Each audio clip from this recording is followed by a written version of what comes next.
Hello student, welcome to online physics classes of Symbiosia School.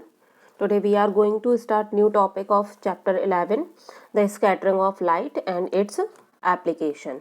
Scattering of light. The word scattering means फैलना, light का हर दिशा में फैलना. Scattering का मतलब होता है लाइट जब अपने पास से डेविएट होकर फैल जाती है तो उसको हम बोलते हैं scattering. So scattering of light is the deviation of light rays from its straight path.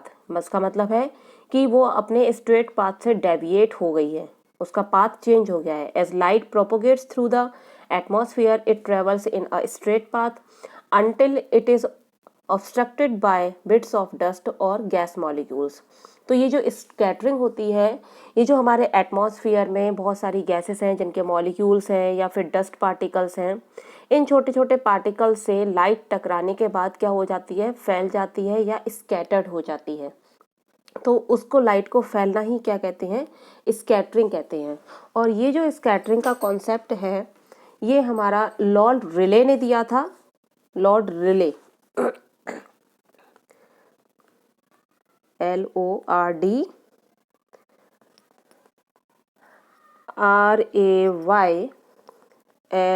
RAYLEIGH scientist Lord relay ने दिया था, इसलिए हम इसे रिले लॉ ऑफ स्कैटरिंग भी बोलते हैं. और इनके अकॉर्डिंग जो भी मॉलिक्यूल्स हमारे उसमें है, एटमॉस्फेयर में है, वो मॉलिक्यूल्स अर्थ सनलाइट से टकराते हैं या सनलाइट उन मॉलिक्यूल से टकराती है और उसके बाद जो लाइट है वो स्कैटर्ड हो जाती है. So scattering represent basically change in the direction of light. तो intensity of scattered light varies inversely as the fourth power of the wavelength of incident light. यानी कि कोई भी लाइट कितनी स्कैटर्ड होगी ये उस लाइट रे के फोर्थ पावर, जो उसकी वेवलेंथ होती है उसके फोर्थ पावर के इनवर्सली प्रोपोर्शनल है. इसका मतलब है कि जिस लाइट की वेवलेंथ कम है वो लाइट ज़्यादा स्कैटर्ड होगी, ठीक है, और जिसकी वेवलेंथ ज़्यादा है वो लाइट कम स्कैटर्ड होगी. So scattering of light application. Scattering of light gives rise to many amazing and spectacular phenomena such as Tyndall effect and the reddening of the sun and sunrise at the sunset. The Tyndall effect is the scattering of light by colloidal particles. जो Tyndall effect होता है वो भी हमारा scattering की वजह से होता है, और वो स्कैटरिंग जो होती है वो भी जो कि आपका लिक्विड है, उस लिक्विड में जो कोलाइडल पार्टिकल्स हैं या फिर सस्पेंडेड पार्टिकल्स हैं उनसे जब लाइट टकराती है तो लाइट जो है वो अपने पास से डेविएट हो जाती है और वो स्कैटर्ड हो जाती है, फैल जाती है. और स्कैटरिंग की वजह से ही हमें जो आसमान है वो ब्लू कलर का दिखाई देता है, या फिर स्कैटरिंग की वजह से ही हमें सनराइज के टाइम पर और सनसेट के टाइम पर जो स्काई है वो रेडिश दिखता है. स्कैटरिंग की वजह से ही हमें क्लाउड्स जो हैं वो वाइट कलर के दिखते हैं. तो इसमें किस तरीके से होता है, why sky appears blue, that is the most important question for the board examination. Sky हमें ब्लू कलर का अपीयर होता है. क्यों होता है ये ब्लू कलर का अपीयर? क्योंकि जब स्काई दिन के टाइम पर जो हमारे डस्ट पार्टिकल या फिर जो मॉलिक्यूल्स होते हैं, एयर मॉलिक्यूल्स होते हैं, गैसेस के मॉलिक्यूल्स होते हैं, वो बहुत फाइन मॉलिक्यूल्स होते हैं, और ये फाइन मॉलिक्यूल्स जो है वो लोअर वेवलेंथ कलर यानी कि ब्लू कलर को स्कैटर्ड करते हैं. Heavy molecules large wavelength colour को स्कैटर्ड करते हैं, और जो फाइन मॉलिक्यूल्स होते हैं वो लोअर वेवलेंथ कलर को स्कैटर्ड करते हैं. तो ये कलर ये जो मॉलिक्यूल्स हैं वो ज़्यादा से ज़्यादा हमारे ब्लू कलर को स्कैटर्ड करते हैं, जिसकी वजह से जो स्काई है वो हमें ब्लू कलर का दिखाई देता है. क्योंकि जो इंटेंसिटी ऑफ स्कैटर्ड लाइट है वो इनवर्सली प्रोपोर्शनल है fourth power of the wavelength. और हमें पता है कि जो ब्लू कलर है वो उसकी जो वेवलेंथ है वो रेड के कंपैरिजन में काफ़ी कम है, इसलिए ब्लू कलर बहुत ज़्यादा स्कैटर्ड हो जाता है as compare to the red colour. So हमें स्काई जो है वो ब्लू कलर का दिखाई देता है. Sun appears red at sunrise and sunset. Sun हमें रेड कलर का सनराइज के टाइम पर और सनसेट के टाइम पर क्यों दिखाई देता है? क्योंकि जब हमारा सन सनराइज होता है, जब निकलता है और जब डूबता है, तो as compare to the day time sun हमसे काफ़ी दूर होता है। तो जब हमारा डे टाइम पर सन क्या होता है, डे टाइम पर सन जो होता है वो हमारे ओवरहेड होता है। सपोज करिए अगर ये अर्थ है तो डे टाइम पर सन जो है वो ओवरहेड है। ये वाली डिस्टेंस इस डिस्टेंस से काफ़ी कम होती है, ये वाली डिस्टेंस कम होती है एज़ कम्पेयर टू ये वाली डिस्टेंस की। तो जब यहाँ से सनलाइट आती है तो मॉर्निंग के टाइम पर जो एटमॉस्फेयर है उसमें हैवी मॉलिक्यूल्स होते हैं, जिसकी वजह से बाकी के सारे कलर्स स्कैटर्ड हो चुके होते हैं। जैसे वॉयलेट है, इंडिगो है, ब्लू है, ठीक है, ग्रीन है, येलो है, ऑरेंज है, ये सारे कलर्स जो हैं वो स्कैटर्ड हो चुके होते हैं। सिर्फ हायर वेवलेंथ कलर यानी कि रेड कलर ही बचता है जो हमारी आई तक पहुंच पाता है। इसलिए हमें सनराइज के टाइम पर जो सन के आसपास की जो जगह है वो कैसी दिखाई देती है, वो हमें रेड दिखाई देती है। बाकी के सारे कलर्स क्या हो चुके होते हैं, वो भी स्कैटर्ड होते हैं, बट वो स्कैटर्ड हो चुके होते हैं, वो हम तक नहीं पहुंच पाते हैं। क्यों? क्योंकि उनकी वेवलेंथ कम है। इसीलिए जो हायर वेवलेंथ का कलर है यानी कि जो रेड कलर है वही हमें हमारी आईज तक पहुंच पाता है, और जिसकी वजह से हमें सनराइज के टाइम पर और सनसेट दोनों के टाइम पर ही हमें जो सन है वो रेडिश सा दिखता है। The sun appears white at noon because the light from the sun overhead would travel relatively shorter distance, as only a little of the blue and violet colors are scattered। और जो day time पर सन हमारे overhead होता है तो वहाँ पर वो छोटी डिस्टेंस ट्रेवल करके हमारे पास तक आती है लाइट रे, जिसकी वजह से ब्लू कलर और वॉयलेट कलर स्कैटर्ड होते हैं। The light from the sun nearer the horizon passes through the thicker layers of air and covers a large distance in the Earth's atmosphere before reaching our eyes. Near the horizon, most of the blue light and other shorter wavelengths are scattered away by the particles. They can't reach to our eyes. So therefore, the light that reaches our eyes is of longer wavelength. सिर्फ longer wavelength की light ही हम तक पहुंच पाती है। This gives rise to the reddish appearance of the sun, जो कि हमें रेडनेस वहाँ पर दिखाई देती है।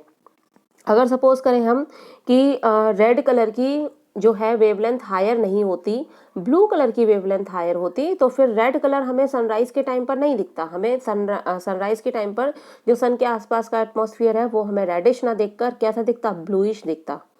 ये डिपेंड करता है आपका वेवलेंथ पर। वेवलेंथ जो होती है उसी की वजह से जो कलर्स हैं वो लॉन्ग डिस्टेंस तक ट्रैवल करके हमारी आइज तक पहुंचते हैं, और रेड कलर की वेवलेंथ सबसे ज़्यादा है। इसलिए रेड कलर्स की वेवलेंथ ज़्यादा होने की वजह से ही उसको ट्रैफिक सिग्नल्स पर और डेंजरस प्लेस पर यूज़ किया जाता है, ताकि रेड कलर पर्सन्स को दूर से ही दिखाई दे जाए और वो समझ जाए कि वहाँ पर कुछ डेंजर सिग्नल लगा हुआ है। क्लाउड्स अपीयर्स वाइट, बट हमें जो क्लाउड्स हैं वो हमें वाइट दिखते हैं। ऐसा क्यों होता है? क्योंकि जो क्लाउड होते हैं वो हम जो स्काई का कंपैरिजन में काफ़ी नीचे होते हैं, हाइट कम होती है। एक तरीके से वो क्या होते हैं, वो वाटर मॉलिक्यूल्स जो है वो सस्पेंडेड होते हैं एयर्स में। और जब इन वाटर मॉलिक्यूल्स का जो साइज़ होता है, या वाटर ड्रॉपलेट्स होती हैं या आइस क्रिस्टल्स होते हैं, इनका साइज़ जो होता है वो काफ़ी बड़ा होता है फाइन मॉलिक्यूल्स के कंपैरिजन में। तो ये सारे कलर्स की जो भी वाइट जो सन की जो लाइट रे है, जो वाइट कलर है, उसमें से मोस्ट ऑफ द जो है वेवलेंथ है वो उन सबको स्कैटर्ड एक साथ एक जैसा स्कैटर्ड कर देते हैं। और जब एक जैसा स्कैटर्ड कर देते हैं तो वो सारे कलर्स मिलकर क्या बनाता है, एक तरीके से वाइट लाइट बनाता है। क्योंकि हम पढ़ चुके हैं कि जो लाइट होती है वो लाइट हमारी 7 कलर से मिलकर बनी होती है, और जब ये 7 कलर्स सबकी वेवलेंथ क्या होती है, अलग अलग होती है।